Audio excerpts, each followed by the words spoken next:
My name is Kevin Kimani. You're watching Monday Blitz on TV 47.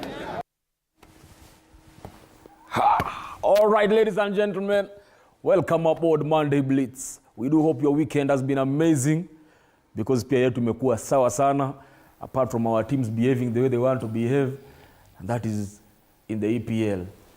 Arsenal have decided, you know what, let us give Liverpool a beautiful year. Waanze to celebrate ligi kukiwa 12 games to go. Manchester United go ahead, wanaibia Everton penalty, then they want to spread rumors everywhere that they are back now because they got a draw at Goodison Park. Man City, on the other hand, have decided, you know what, Arsenal, you're not winning the league, let us give it to Liverpool. Mo Salah, on the other hand, alionesha Mamush, relax, I'm the Egyptian king here. Anyway, that is the EPL. Hapo nyumbani, Starlets walicheza Friday, lakini makasiriko ikajaa kwa mtandao, yet we got a draw. Yes, now I have people here to talk about it. Pia Morans pale Tripoli kidogo kiliwaramba, including kupatiana Okova game ya kwanza because walifika kama game ishachezwa. Okova ya 20-0 ikapatianwa, alafu pia Shujaa pale Vancouver mambo ikachemka. So clearly we have a lot to talk. Of course siongei peke yangu, niko na Arocho hapa. Welcome aboard. Thank you. Uko sawa?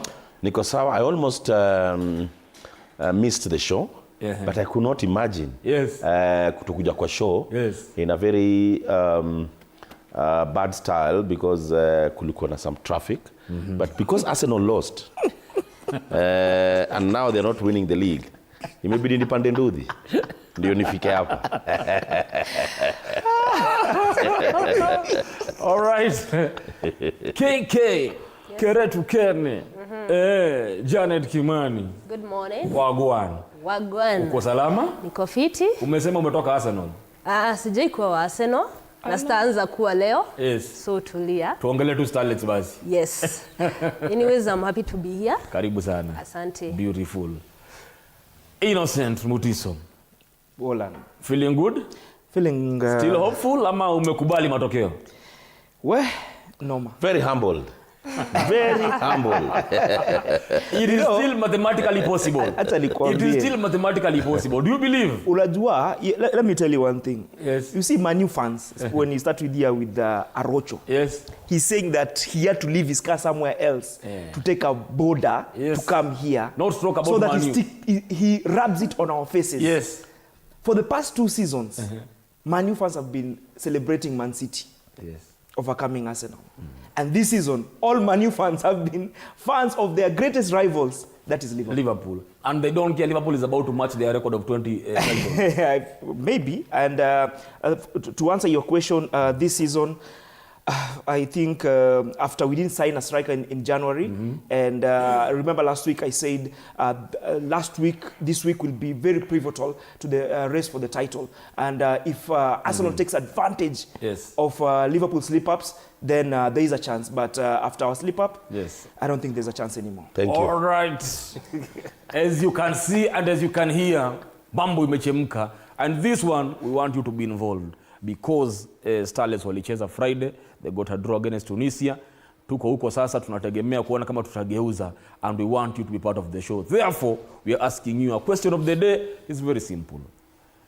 Una feel kama Starlets watageuza matokeo? Can Harambee Starlets turn their tables in Tunis? SMS number is 22047. Hanza kujiachilia. Tulicheza vizuri sana. Tunisia were very anti-football. Every opportunity they got, they sat down. They made sure wachezi mpira. And the referee also appeared to be in their books. They had the referee's number. Akaona confirmed. Akaanza kubehave in a certain way.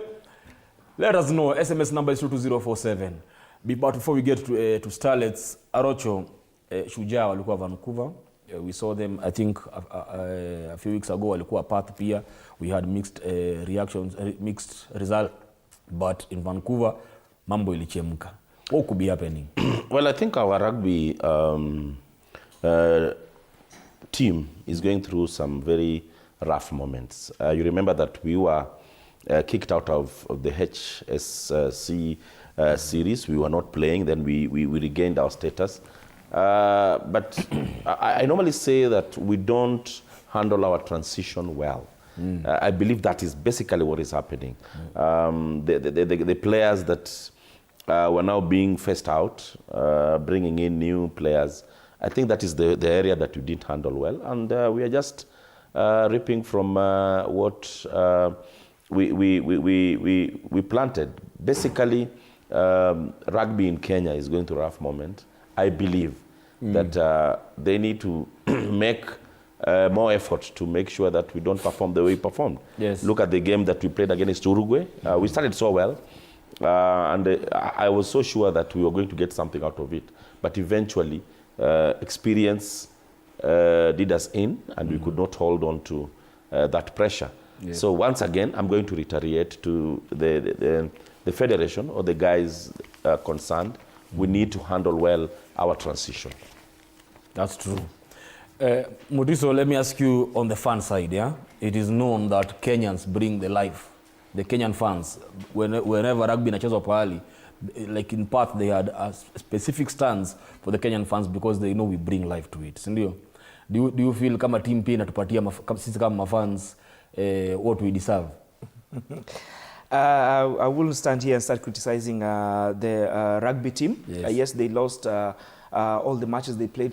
Kwanza ile iliniuma ilikuwa hiyo Argentina 24-0 iliniuma sana, and kama fan I would really love to experience one of those outings outside Kenya to go and cheer our rugby sevens team because our Shujaa and the Kenyan fans, they always bring life everywhere we go. You know, in on X, formerly Twitter, we are feared world over because if you start a war against Kenya, then you will never finish it unless you bring, even when you bring other countries inside to help you fight other Kenyans, you will not win that war. So Kenyan fans are known world over, not only in football, but not only in rugby, in the rugby scene, but also in athletics and other sports that Kenya is known about. Nice. All right, all the best. The subsequent outings, sisi nayo, support yetu muko nayo full force. Let us come to the starlets.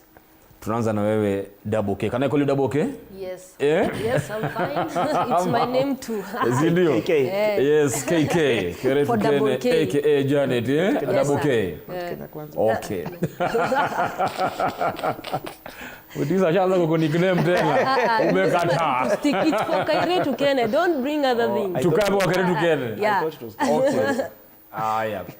So, Starlets walicheza against Tunisia on Friday. Yeah. Pale Ulinzi Sports Complex. It was a very good game for the girls in terms of the way they dominated the play. But unfortunately, we could not get the results we wanted. But after the game, kulikuwa na a lot of outcry kwenye mtandao in terms of lineup yenye ilikuwa Coach Beldin alifield. What did you make of the game? Actually, to start off, it was a good game for Team Kenya, but I would say the results were kind of disappointing because when you look at our squad, the Starlet squad that we have at the moment, we have great talent, and I personally feel it's quite unfortunate that the coach decided to try things otherwise. And I was hoping that this was a home match. This was a home game. We deserved to get 3 points. We didn't deserve the game to end 0-0. We didn't even score a goal. Of course, we had scored but an offside goal, but we didn't score in an open play. We had the whole 90 minutes. And on my side, I feel like kidogo Beldin Odemba alituangusha as a nation because I feel we had so much talent in the team, and of course some players made their debut. I can say that from our goalkeeper, she was good. Our defense was top notch as a matter of fact, so the defenders were quite good, but the connection from the midfield to the attack, I can say is where kidogo we lacked it. Even the creativity in the attacking, I would say that we were a bit outdone there. And I can say that the Tunisia team, even their defenders, they were so well organized. And from the match, as the match started, we saw how Tunisia played the game. And of course, they came to Kenya for a draw. We could see that. There was total, time wasting. From the word go, you know, it was so unfortunate, and as you said, I think the referee should have done something because those girls anaguzwa tu kidogo wako chini. They spend a lot of time there, yeah, and it's quite unfortunate. And First half performance, I think we were good. We gave the pressure. Second half, I think after Beldin kidogo ameona our team, we are not scoring goals. What are you supposed to do? Do your substitutions early. Ama, as a matter of fact, as you start your game, field your best players. Yeah? Why are you leaving out one of your best players out? And you want, this is home. Wakenya wamejitokeza kuwatch game. Why leave your best? Why? Sikatai, our girls are good, but we have best players there. So on my side, I feel kidogo, if alikuwa tu ameweka squad, alikuwa amepanga squad yake vizuri, Kenya we stood a chance. Na ukiangalia Tunisia game, ukiangalia tu venye walicheza, it was clear we could have scored. So kidogo hapo, we are hoping the second leg, she will do something about the squad, because you can't be saying, actually yenye tu imeleta shida kubwa sana ni Gentrix Shikangwa. That girl, she's on fire in the Tanzanian league. And then after 90 plus tumeongezewa minutes, is the time you're fielding one of your best strikers to the field. That is wewe mwenyewe, you want goals and you're using that time to field players. Ungemweka mapema, now hata time imeongezewa, there's nothing you can do. So you see, I feel like kidogo hapo alituangusha, but I think Kenya we still have a chance. All right. Arocho, what did you make of that game? I'll be critical. Okay. I'll be very much negative towards our team. But I'd wish to start with the positive. Yes. I liked the way Elizabeth Wambui played on the right flank. I liked the way Dogo did her job on the left flank. Basically, that is the positive side I can look. In the entire 90 minutes, I think she's just being a bit diplomatic. Our coach was not in that match. Why am I saying so? We had the likes of Janet Bundi. Janet Bundi is a top scorer in the Egyptian National League. Janet had scored 14 goals in Egypt. Violet Wanjala has scored more than 10 goals in the Moroccan League. These two players could have been very instrumental. What happened with the coach? He kept them on the stands. So at times, I really want to be positive, but it forces me to just to be negative. Our coach had a very bad approach for that match. That was a very beatable Tunisian side. Look at the fact that they lost 5-0 against Tanzania in Tunis. So if we are organized, I'm sure that we can turn tables. Kenya will win against Tunisia. I can say that without fear of contradiction in Tunis. But if we are going to plan ourselves well, we had the firepower. Why do you, for example, why do you bring Leila Apio all the way from Greece to come and sit in the terraces? Why do we have to ferry in players and yet we are not using them? The coach got into the starting lineup. We didn't have a natural striker up front. All the players we had up front were makeshifts. And for me, that's why we could not score. So once again, if we plan ourselves well, we are going to win tomorrow in Tunis. All right. Mutiso, as a former player, you've been in camps before. And you know, while you're on camp, you could be lethal. But the coach might see something, depending with the game you're about to play, and decide to field you or to bench you. Sometimes it might work, sometimes it might fail on you. What would you say about the starting 11 for the Starlets? Well, when you're called up to the national team, it means that umetosha mboga. True. It means that if you're given that chance, you're supposed to take it wholeheartedly. And those players are the ones who are charged with in the starting 11 to beat Tunisia. They were up to the task. But then again, when you look at the fielding, the coach, Beldin Odemba, despite having top scorers from different leagues, the Morocco Botola League, Women League, that is Violet Nanjala. We have Janet Bundi Mora from Egyptian League with 14 goals. And there's also Gentrix Shikangwa and Winket Njeri from the Tanzanian League. But they were on the bench. So that is where the bone of contention is, and the coach really has to look at that and look at what the fans are also saying, because there's something that fan is seeing at the top there. Yeah, yes, I know she's the coach, she's the one who has the papers, and also me, I'm just a pundit, I'm not a coach. But there's some things that you can see that maybe the coach didn't see. When you put your top strikers from different leagues on the bench. Yet, this is a game that you want to win and it's a must win. You have to take advantage of your home, your home advantage. You have to fill them. You don't have to put them out. There are some people who are saying that Gentrick Chicago's substitution towards the end of the match was for time wasting, so that we get away with a draw. I really hope that she learns her lesson. I'm talking about Coach Beldin Odemba, who's my very good friend. We grew up together in the Maisa setup. When she was at Madare Ladies, I was at Madare Youth. So I've known her for many years. And Najwa ni mjanja. She knows very well where she made a mistake. And you don't experiment when it's a big game like that with so much at stake. You just don't experiment. There's an international break coming up in 2 months' time, and that is where you're supposed to experiment, but not in a big game like this. Other people might say that it was maybe stage fright, because when is the last time you saw that many fans at Ulinzi Complex going for a ladies match? It's been quite a while. But you see, you don't put inexperienced players on the pitch. I myself, there was an experienced player who was on the bench. That is Engesha, and Terry Engesha. She is a Champions League player. She's played the Champions League. She's been a most valuable player in the Champions League, Women's Champions League in Africa. She's playing in Europe. I think that is a player, that is some experience which was needed on the pitch. I know and I hope the coach has learned from our missteps, because all is not lost. You just don't make a mistake and everyone is up on your neck that you should go. There were some fans who were shouting, Beldin must go towards the end at the end of the match. But she has learned a mistake. I am sure about that, and we will have, even in our press statement, she said that we're going to Tunis and winning in Tunis. But then again, so many things will be against us, including the referees. The referees. All right, talking about the referees, let us do this, because everyone had a lot to say. Let us listen to the fans' reactions, wale walikuwa kwa game, and also get reaction ya coach na pia captain. Mazee, nimehusunika sana man. Coach ametuenjoy game leo. Mbona weke top scorer Tanzania League?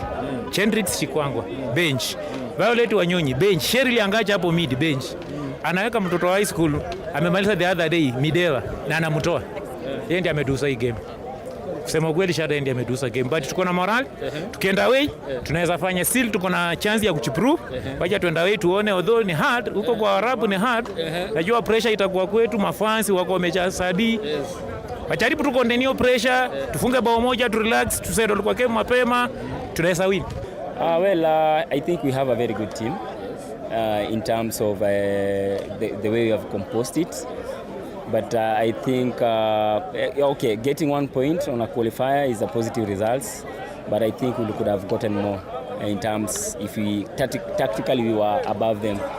Kama tactics na analysis yetu ingekuwa poa first half, tukirudi second half, I think we would have won the game, because we have strong big players wenye they know how to attack the ball, but unapata those players mostly wako on the wide areas, so to our disadvantage, unaona. So yeah, but I hope moving forward tutarekebisha vitu mbili tatu and we see if we can get an away win. What would you want us to change in the return leg? For me, or to improve? I think it's just the tactics, because as much as Tunisia, physically they're not that big, but they are very clever in terms of their movement when they are attacking and then they are defending. So I think kwetu inafaa tukuwe na movement of the ball, kwetu inafaa ikuwe speed at least. Tukiinua tempo we can get something, because we have players who can run, players who are clever. So I think we just need to adjust on that. A little bit of some tempo, a little of some maturity, tuongeze maturity kidogo, and then we can get the 3 points. She's playing good. After playing good, anakuja anakaa. Imagine best scorer. Imagine Olunga afunge mabao zote huko, lakini akikuja Kenya anakalishwa bench. It is so sad. One, umechukua player local wa Kenya Police 6 ndo wanaanza game, na player wetu wa nje wako. So it's about the system. Let's first change about the system. Our football system. Our system starts with the referees. Referee wetu hata tukienda FC na gori inakuja mashemeji. Utapata kuna coach, kuna nini tayari ref asha hongo. Unaona? Let's talk about the system. Number 2, we need to break Mariga movement. When tumecheza ball, niangalia vizuri.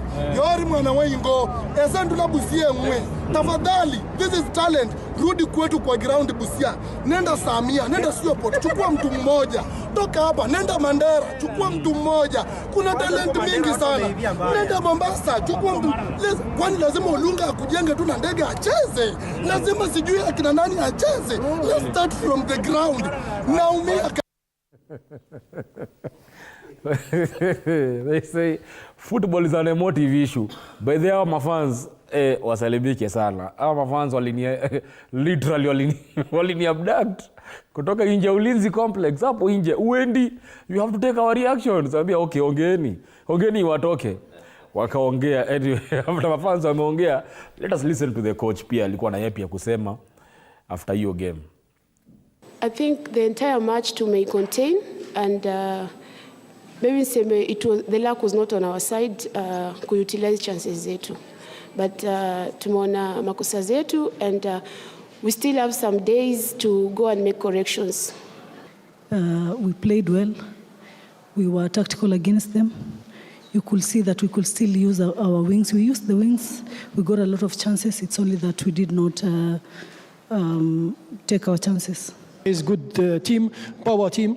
We have a good player. 4 players, number 40, number 9, number 70, and number 21 is technical. Player is good the team. With the player number 2 is a good player. That's why we must block at him. Because but much in Tunisia is so difficult than here. All right, welcome back.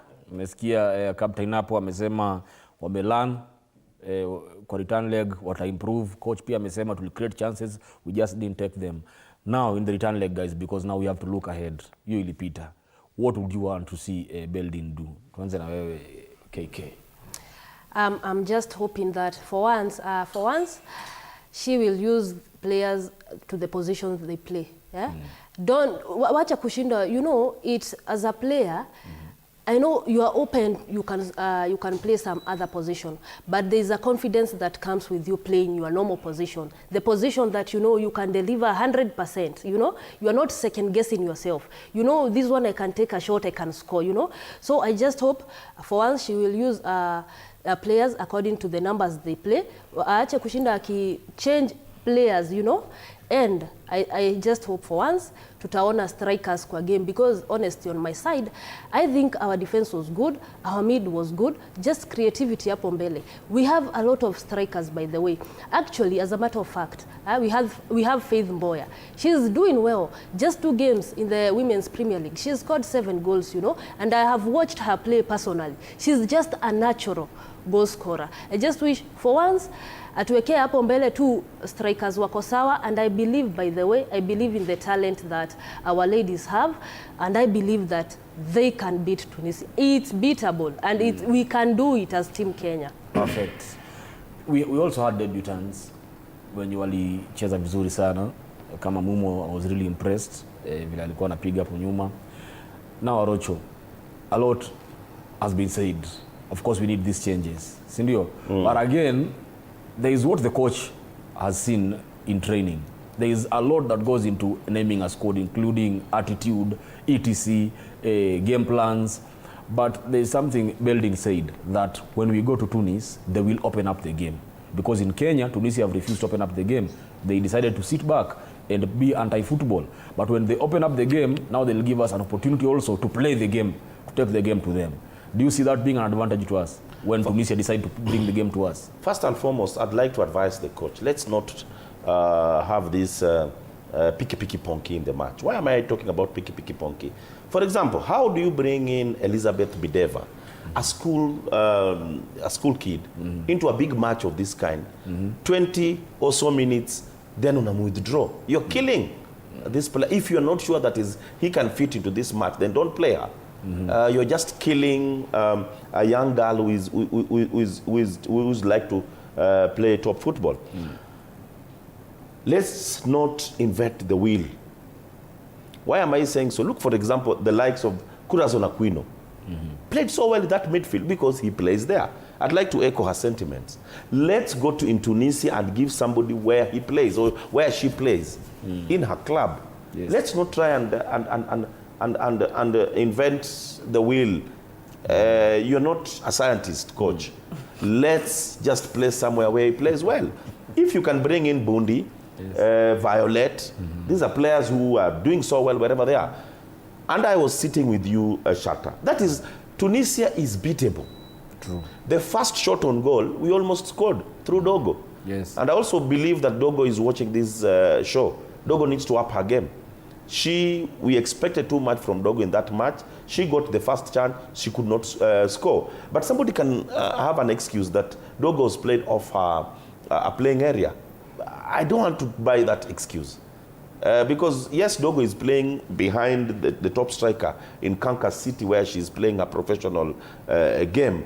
But when you are in the pitch as a senior player, you ought to carry the team.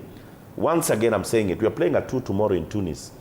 And good job, the government. They've just given us a chartered plane to Tunis.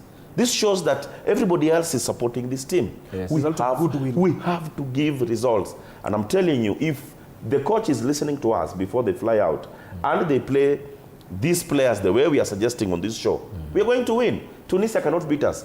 Tanzania beat Tunisia 5-0 in Tunis. Okay. We can do it. So, situngojea 10-0. If I can also weigh in on that. Yes. You know, Coach Beldin, I'm also sure she's also watching this show and she needs to bring out the big guns in Tunis. Let's go there and win it. Yes, she said that they're going to open up the game there. Let's go there, bring out your big guns. Let's win it for Kenyans. Don't go there and start fumbling up with the starting lineup again. We want to see a good lineup.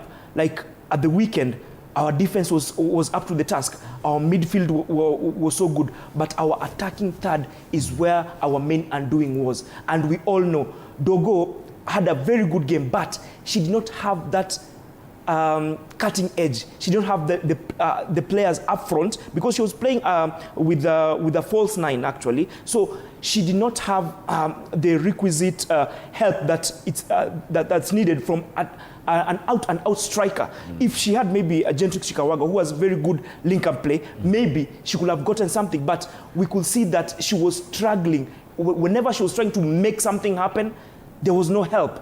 No one was going for the second ball whenever the goalkeeper patched the ball or whenever there was a loose ball towards the in and around the 18-yard area. So things have to change in Tunis and bring out the big guns. If the coach is listening to this, that's my main advice. Perfect. It is all positivity here for the girls as they go to Tunis. All the best. We know we love you.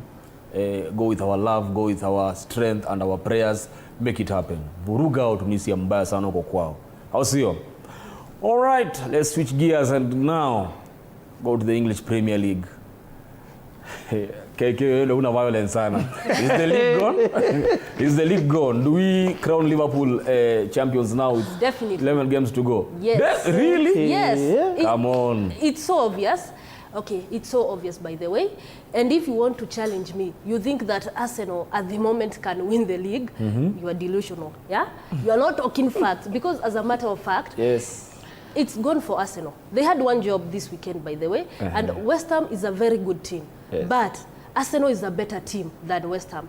And what I can say, by the way, about Arsenal, when there is a little pressure, you're at meanza kuchukua calculators, you are calculating how many points to get to Liverpool, how many points to the top of the Premier League table. You sleep. This is the no violence you are talking about. Yes. No, I'm just saying that it is. You know, it's not the first time it's happening with Arsenal. Yes. The moment you see so this weekend, if this happens and this happens, we can go, it's just 5 points. Then we are in the game. What do Arsenal do? What do they do? Fumble it. Exactly. They bottle it. Yes. So as a matter of fact, it's just gone. Arsenal are not winning the Premier League this season. Maybe another cup. Maybe we can choke another cup. But Premier League is just, we have to accept that Liverpool are way too good this season. Yeah. Mutiso, before your team, you came here and told us Liverpool is about to go on a stretch is about to go on a very tough fixture run where they would play City away, they play Aston Villa, they go to Newcastle. You know, you gave us very tough fixtures for Liverpool, but they seem to be ticking every box. My mistake was relying on Pep Guardiola, who already has finished his season, that Liverpool will not get something out of that Man City game. We saw it against Real Madrid. The coach decided to put his top striker, Erling Haaland, on the bench, where there's a lot at stake. You have to go and win away at the Bernabeu. And we saw they create a lot of chances, but they did not have that cutting edge. At fullback, you give your debut to Kusanov, who's making a debut in the Champions League against the best player in the world currently, Vinicius Jr. He had a torrid night, and they were beaten. There was no contest in Spain. And then that game against Liverpool, the coach had already given up. You don't put Kusanov, you relieve Diaz. You're one of your... No, but he was good. What is okay, wait. Mutiso? Wait, I have a caller. Okay, wait, guys. Mutiso, wait. We have a caller. We have a caller. We will talk. Let us listen to the caller. Hello. Shata boy. Mambo. Safi mzee wa kazi. Naongea na nani na uko pande gani? Mimi ni Jose, niko Maralal, Samburu County. Karibu sana Jose. Maoni yako ni yapi? Sasa maoni yangu tulikuwa na chance Arsenal. Kuna mtu alisema Arsenal doesn't win when it matters. And that is what happened during the weekend. Yes.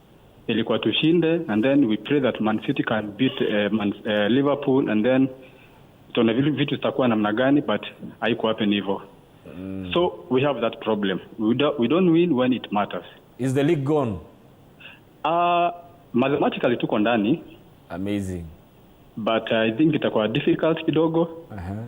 But we will see what will happen. Lakini kenye mimi nasema, as far as Arsenal is concerned, the enemy of Arteta is Arteta himself. Hii ligi tungeshinda 3 seasons ago. Kweli. Because tulikuwa na timu nzuri, amejaribu kubuild team, ametengeneza defense, ametengeneza midfield. But Arteta ameshindwa kuangalia pale mbele namba 9, clinical finisher. If you would have been having a clinical finisher, maybe even the last season, unaweza kumbuka kama ile game ya Aston Villa, kweli, ambayo ndio ilitutoa kwa ligi. That game kama tungekuwa na striker mzuri, tungebario hiyo game mapema sana, but hatukuwa na striker.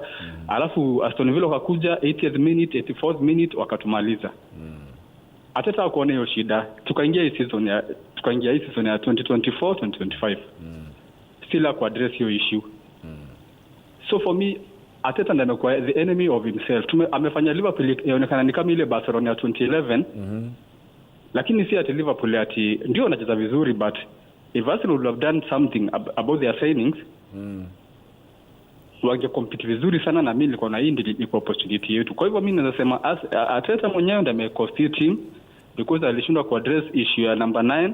Na pia angeleta hata wing ambaye angesaidia Saka. So are you saying Ateta should go ama akae? Ateta should not go kwa sababu kubadilisha kocha si solution. Tumeona imehappen hivyo kwa Manchester United, wamebadilisha around 7-8 coaches tangu Sir Alex aende. Hapo kwa Manchester United kidogo una compare kifo na usingizi. Yao ni beyond. Najaribu kusema kuleta hiyo, and then another thing, huyo Araujo huyu. Okay. Araujo, please, I'm going to let story of Manchester United. I'm very happy, by the way, for the last 3 seasons. Yes. We have forced Manchester to support other teams for the last 4 seasons. Jose. That is, thank you. That is my wacha kujibu. Asante sana na usalimiane Marara, wacha kujibu. Umeambiwa. Nitaanza na Jose before I return to. Thank you. Thank you. Thank you Jose. Asante sana. Nitaanza na I'll start with Jose. No. Ajibu swali yake. Ajibu swali yako. Umeambiwa we are not going to listen to Mutiso because he's misleading the house in this sense. No. Mutiso is trying to blame Man City. No, I'm not blaming Arsenal. I did not get to my point. I did not get to my point. No. I did not get to my point. The moment you're mentioning Man City, yes. Man City did not play their best. That is the mistake. What are you telling us? That is the mistake I did, relying on Manchester City. Kupiga hesabu nikiweka Manchester City hapo. Manchester City washamaliza season. They already finished the season.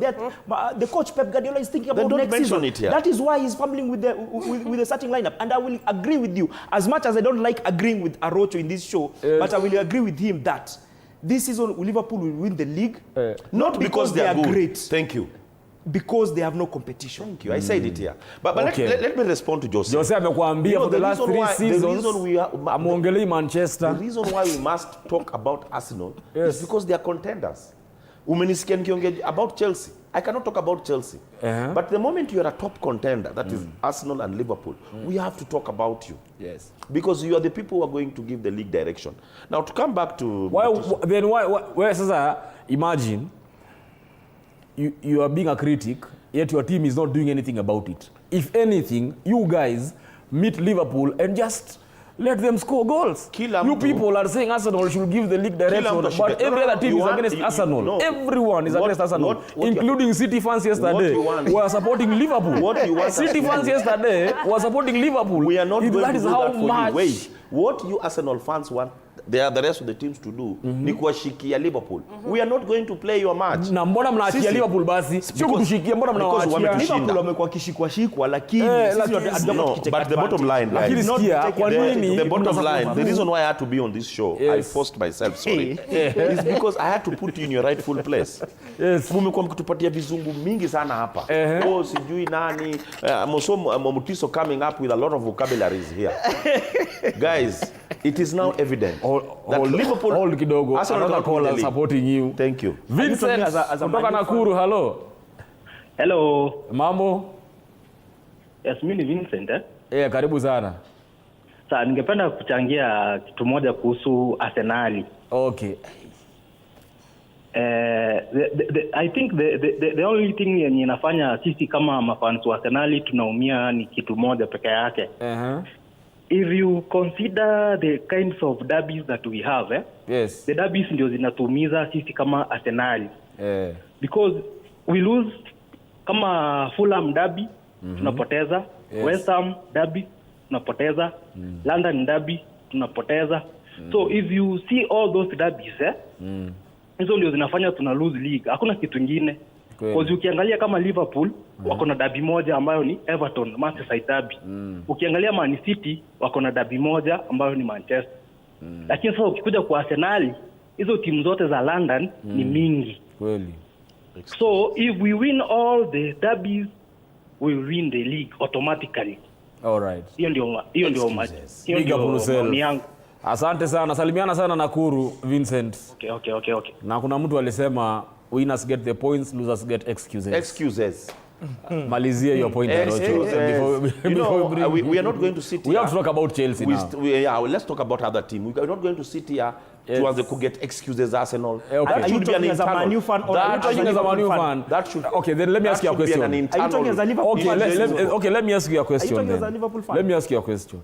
Why is it that everyone is against Arsenal winning the league? Nobody's against Arsenal. All of you, come on, Arocho. No. Do you live in Mass? I don't think. Are you a visitor in Jerusalem? I don't think everyone is against Arsenal. Arsenal is the one who is not. Arsenal are not doing their job anyway, because at the end of the day, win all your matches and you win the league. It's that simple. Nobody is against Arsenal. As a matter of fact, just wait a minute. The Arsenal versus West Ham game. Were you for Arsenal? You know, me, I was in for... I waited for Arsenal to perform anyway. But were you supporting Arsenal? You waited for them to perform, but were you supporting them? Are you a West Ham fan? You know, I'm not a West Ham fan, of course. But you supported West Ham to win? No. You felt good when they won. Okay, I just want to... Let me listen to this. You know, yesterday's game, Liverpool versus Manchester City, I don't think that Manchester City let Liverpool win just like that. If you watched the game, you could... But City dominated the game. Man City dominated the game, but of course, Erling Haaland was not even on the bench. Erling Haaland was not there, and I think personally, there's something that Erling Haaland brings to the team. Even when his presence, even if he doesn't score in that match, his presence is felt. So you people want him to get into the pitch? And no, crutches. No, injured. No, I'm not using that as an excuse. The guy is injured. That's true, because that's why he didn't play the Real Madrid game. I'm not using as an excuse. He was on the bench. You're good enough to be on the bench or good enough to be on the pitch. What I'm saying is that Manchester City played a good game. Actually, Mamouche scored. It was just an offside. I think Manchester City, the only problem in that game is that they didn't have that striker that they needed at the moment. Have a look at Doku. What was Jeremy Doku doing?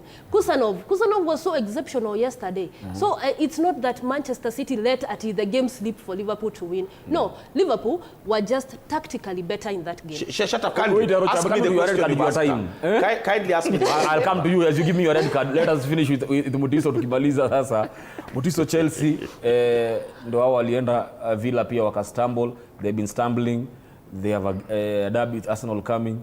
Where do you see Chelsea finishing in? Champions League slots, Europa, Conference? No. It will be very difficult for Chelsea to finish in the Champions League slots because one thing is that the coach took all the blessings from Chelsea. When everyone was touting them to be title contenders, he said, no, my team are not title contenders. And ever since, they've been dropping points week in, week out. And right now, the kind of game that they are playing, they don't even have showing character on the pitch. I mean, they scored the first goal against Aston Villa, but they end up losing 2-1. And when you look at the players, they look dejected, especially their talisman, Cole Palmer, who has been misfiring for the last couple of matches. So for the Chelsea team, I think maybe they'll settle for either a Conference League slot or a Europa League slot. Perfect. Arocho, your red card. As you need to ask me the questions you ask so that I respond with my red card. Okay. Which team I was supporting? Which team are you supporting? Yes. Liverpool. No. Liverpool this season. Wait.